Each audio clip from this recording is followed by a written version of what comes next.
Desliga o microfone pra fofoca aí. Desculpa aí, pessoal de casa.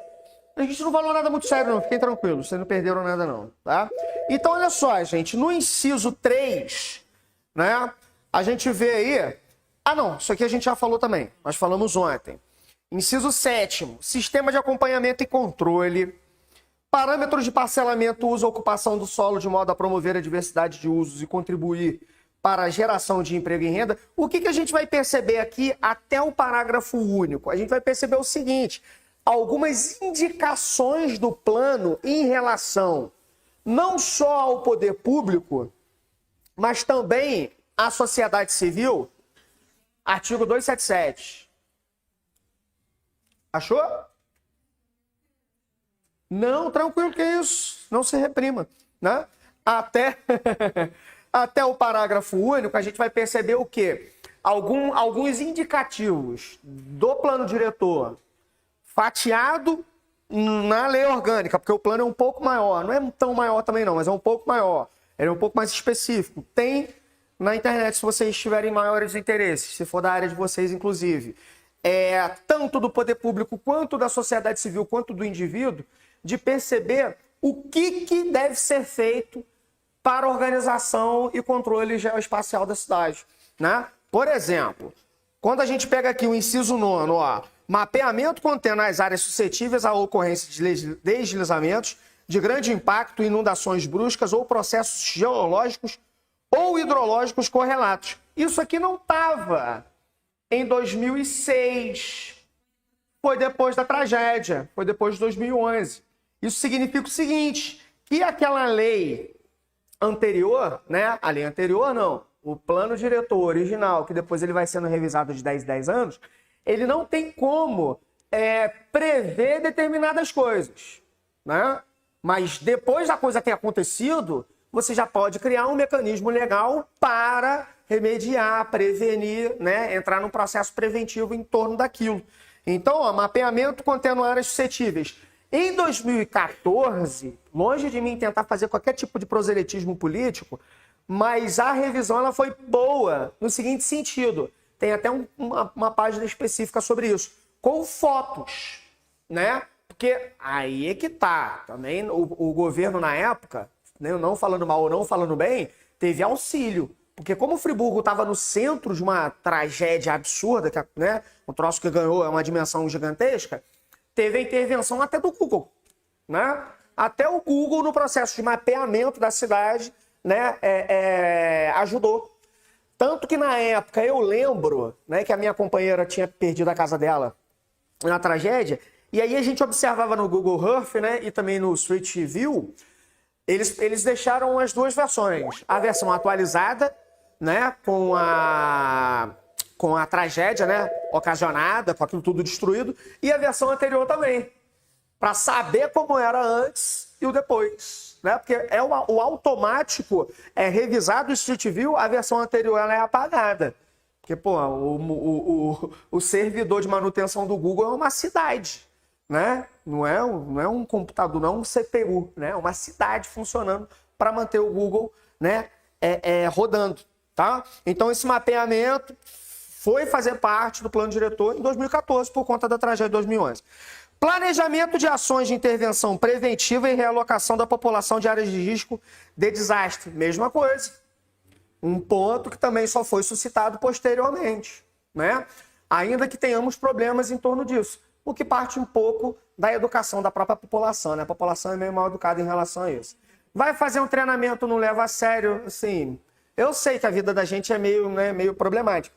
Mas lugares onde tem incidência hidrológica, geológica muito intensa, tem que passar pelo processo de treinamento.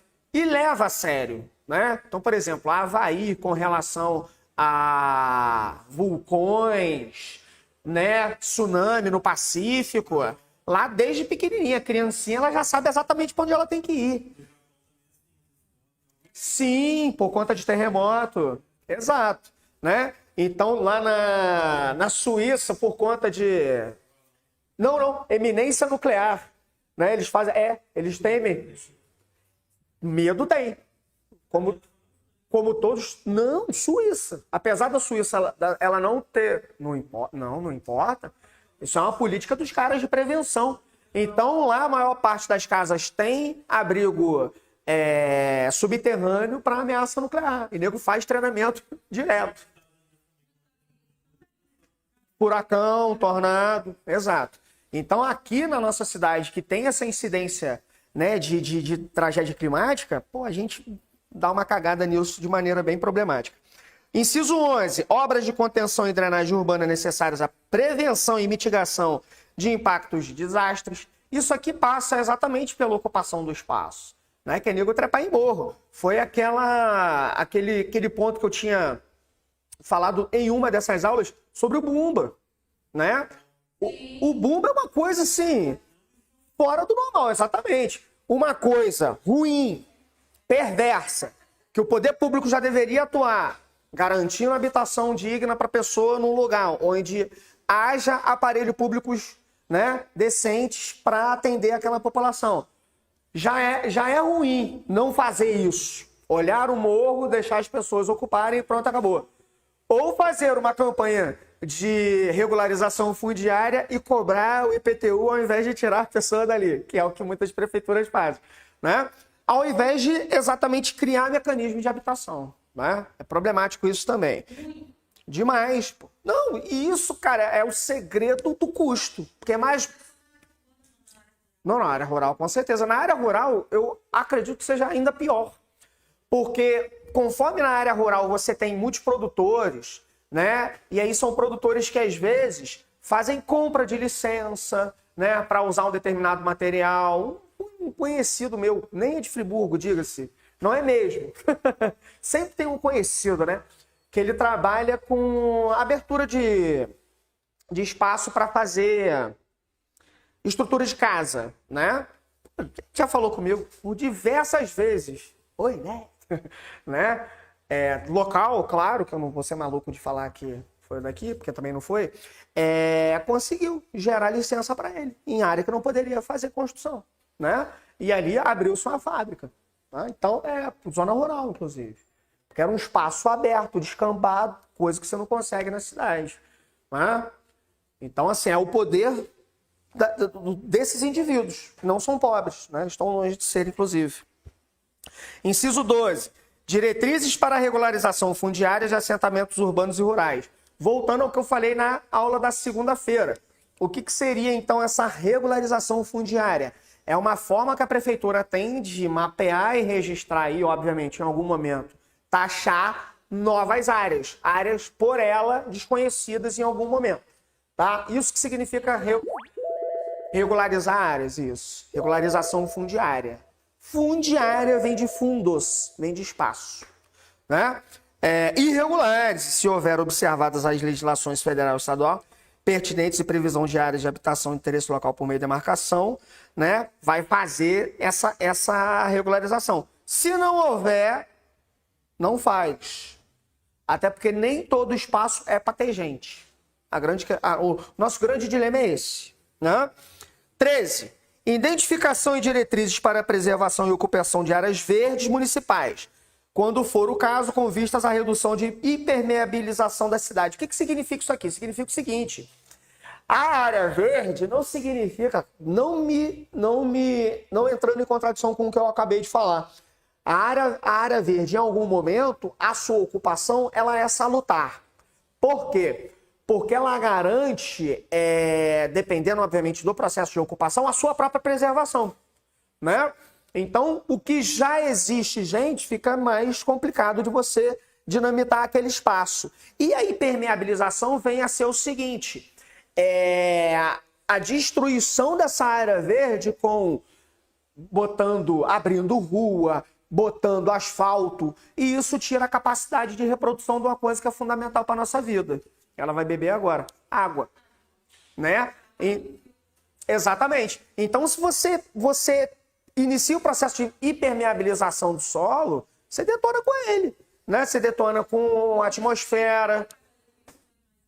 Sim, onde for possível e houver o processo de manutenção permanente, é melhor, né?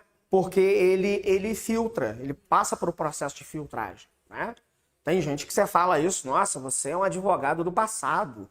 Você pois é, eu já ouvi isso, né? Falei, não, cara, não é isso. Que drena. Aí é uma tecnologia. Sim. Não, isso é possível, por exemplo, com um processo de canalização lateral. Isso dá custo. Né? Tecnologia para ensoar. A questão é quem é que ganha com isso, né? Sem querer enviesar o assunto para esse lado. Mas, então, entender essa parte de redução de impermeabilidade é exatamente prevenir a penetração de água no solo para que ela possa se reproduzir. Isso é ciclo natural da água, tá, gente? Não podemos esquecer disso. Beleza. Pulamos para o artigo 278, né? A lei estabelecerá, conforme determina a legislação federal, que estabelece diretrizes gerais da política urbana. Isso aqui é o Estatuto da Cidade, tá? Artigo 278, Estatuto da Cidade. Na verdade, todo plano diretor ele precisa se basear minimamente numa legislação superior, que é o Estatuto da Cidade, também que é um estatuto grande, né? Que versa sobre muitas coisas. As condições a serem observadas para, aí sim, vou explicar o que vem a ser isso. Outorga onerosa do direito de construir.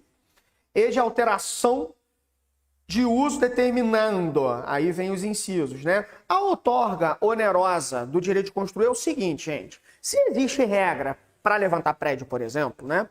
Supondo que seja negociada uma brecha, né?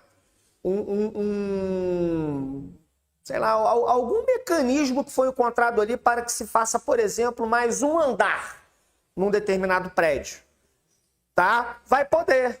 E é oneroso por quê? Isso vai ser às custas do dono. Ué, Alex, mas já não seria? Não, mas pera lá. A questão que se dá é o seguinte, é oneroso do ponto de vista social. Exatamente, é um processo compensatório, por isso que é oneroso, né? Porque senão é fácil. Quem tiver dinheiro usa, pronto, né? Mas esse direito de construir através dessa outorga onerosa possibilita uma coisa razoável quando ela é feita de maneira justa, a verticalização de certas cidades. Porque o que acontece? Você vive num determinado município onde o centro urbano ele já não consegue mais se margear. Então ele não tem como mais se marginalizar, ele não tem como mais criar subúrbio. Para não ocupar onde não pode, você cria a ocupação vertical. Isso é comum aonde? Pequim, São Paulo, nas capitais. Então assim, mas aí as empresas construtoras, né, elas pagam uma certa porcentagem nessa brecha. Porque não é uma brecha, eu tô falando assim, parece que é uma brecha na própria lei. Aliás, essa é a própria brecha, né? Onde o impacto causado de alguma construção, porventura, seja feita, que se onere quem construiu, né? Isso acontece, Alex? Pô, às vezes sim. Às vezes sim. Tá? Pior que eu já vi isso acontecer. Né? E onera mesmo. O cara precisa pagar, precisa, né? Porque para o poder público isso é bom, porque isso é aquisição de recursos, né? Para prevenção de acidentes, para quando utilizado dessa maneira, tá? Aí vem, ó, esse grifo aí, se vocês quiserem escrever, podem escrever, porque eu vi que eles estão levando em consideração exatamente dessa maneira, forma de compactação da cidade, né? Construções verticais. Então, tá lá, logo abaixo do artigo 278. Isso, no caput, Tá ali em cima ali, grifo, forma de compactação da cidade. Beleza? Então é só para ficar bem claro o que seria essa outorga onerosa de direito de construir. Perdão, aqui, ó. Forma, não, que é isso, tá? Aí, ó, determinando fórmula do cálculo para cobrança, ou seja, a obra a ser feita tende a impactar de tal maneira. O município faz um cálculo. Alex, você sabe esse cálculo? Eu não faço a menor ideia. E honestamente não vou ocupar minha cabeça com isso. mas o cálculo é feito dessa maneira, de maneira geral, de forma geral. A possibilidade do impacto da obra, né? Abertura de rua, onde eu não possa abrir, né? Os casos passíveis de isenção do pagamento da outorga, quando o poder público for privilegiado pela obra. Pode vir a isentar. Ah, você vai fazer uma intervenção, vai fazer uma obra no lugar onde não poderia, no entanto, ao invés de pedir uma indenização por isso, nós vamos te isentar, porque nós seremos beneficiados por essa obra, né? Então a prefeitura ela pode fazer isso. Contrapartida financeira a ser pago pelo beneficiário. O que seria essa contrapartida financeira? Um terceiro, né, também possa vir a ser beneficiário e ele entrar com um processo de contrapartida para qualquer tipo de eventualidade no pós-obra, tá? A terceira parte, geralmente ela não acontece, ela não é muito comum. A primeira, é claro, que tem que acontecer porque é o cálculo que é feito. E a segunda também. É um pagamento, né? É um pagamento que é feito para alguém que seja beneficiado. O beneficiado em si. Pode ser a prefeitura, como pode ser o próprio construtor, o próprio proprietário, tá? Por isso que não é determinado ali. É apenas quem é beneficiado. Pode ser um como pode ser o outro, tá? Pode ser tanto a prefeitura, poder público no caso, quanto o próprio particular. Show? Aí, olha só, para a gente falar pela última vez dessa bodega desse direito como é que era o outro nome que o dava para essa parada? Direito de preleção. Direito de preleção é aquilo que vem antes. Preleção é o que o treinador de futebol faz com o time, né, antes de entrar em campo. É o que antecede, direito de preempção ou direito de preleção. Aí, olha só, o direito de preempção de que trata o artigo 2º o inciso 2º, perdão, do artigo 277, será exercido sempre que o poder público necessitar de áreas para... Eu cheguei a falar isso, não cheguei a falar... Assim, não dessa maneira aqui. Soltei uns exemplos, larguei uns exemplos. Regularização fundiária, pegar um determinado espaço, né, dentro daquele prazo de 5 anos do direito de preempção para regularizar aquela área, né, para começar, de fato, a obter imposto daquela região. Execução de programas e projetos habitacionais de interesse social. Cara, não foi exatamente o caso, mas vamos usar o caso como exemplo. Aquela área que serviu para o Terra Nostra, né? Falo Terra Nostra, sacanagem. Para o Terra Nova. Você mora lá? Defendeu de um jeito. O Terra Nova não foi um direito de preempção porque não era interesse do proprietário vender, mas supondo que fosse, né? Então, o poder municipal não entrou na justiça, junto à defensoria pública, inclusive. Não, e tá lá. Claro, desapropriação. Claro que pode. Na medida da necessidade, né? Mas supondo que o dono do imóvel quisesse vender, né? O dono do terreno, a prefeitura teria o direito antecipado de compra, né? Exatamente para isso. Interesse social e projeto habitacional. Não havia tragédia, a vida estava seguindo tranquilamente, mas tinha muita gente na rua, um déficit habitacional muito grande. Entrou um prefeito tal que queria implementar um projeto habitacional na cidade, olhou, viu que o cara estava querendo vender. Opa, se ele está vendendo, eu vou me favorecer da lei que eu tenho por um processo de antecipação de direito de compra, tá? Não foi desapropriação, mas só para vocês entenderem um exemplo. Constituição de reserva fundiária, ou seja, comprar para não usar, para um projeto futuro, tá? Para preservar de maneira futura. Isso também pode ser feito, tá? Dada a justificativa, inclusive no próprio processo de compra. Porque toda compra, ela também é feita através de lei, né? A prefeitura não compra nada sem lei, principalmente algo que seja substancial do ponto de vista orçamentário, né? Ordenamento e direcionamento da expansão urbana. Uma área que é do interesse da prefeitura comprar para exatamente travar ou expandir a zona urbana, né? Então, ó, a gente vai comprar daqui de maneira proposital para evitar que dali em diante se compre, né? Se compre e venda, no caso, né? Se contraia propriedade. Porque não é do nosso interesse que dali para frente tem ocupação, né? E assim, o que é do poder público, a vigilância em tese, pelo menos, é um pouco melhor, né? Implantação de equipamentos urbanos e comunitários, posto de saúde, escola, né? O pessoal lá ficar malhando lá no meio da rua, né? Ah, não. Criação de espaço público de lazer e área verde, criação de unidade de conservação ou proteção de outras áreas de interesse ambiental, proteção de áreas de interesse histórico, cultural e paisagístico. Eu cheguei a falar isso, mas não cheguei a falar dessa maneira pautada pelos incisos. Mas eu lembro que na segunda-feira eu cheguei a comentar sobre isso. Ah, um prédio que tem um interesse histórico, né? Então...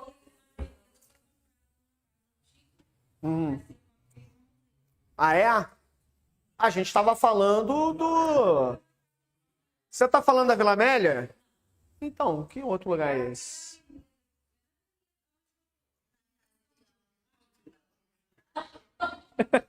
Onde que eu tô? No Friburgo.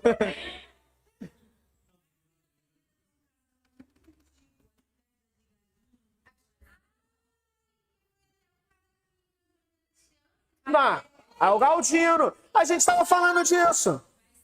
Ah, eu não sabia disso não. Na verdade, a casa, ela já tem uma documentação particular dele. Porque um amigo meu é historiador aqui de Friburgo, e ele precisou dessa documentação para escrever parte da dissertação dele. E ele ia lá direto. Então, isso aí, na verdade, é uma iniciativa de formalizar, né? Porque os privados, os donos privados, né, os proprietários, já fazem isso. Então rola uma visita planejada, marcada.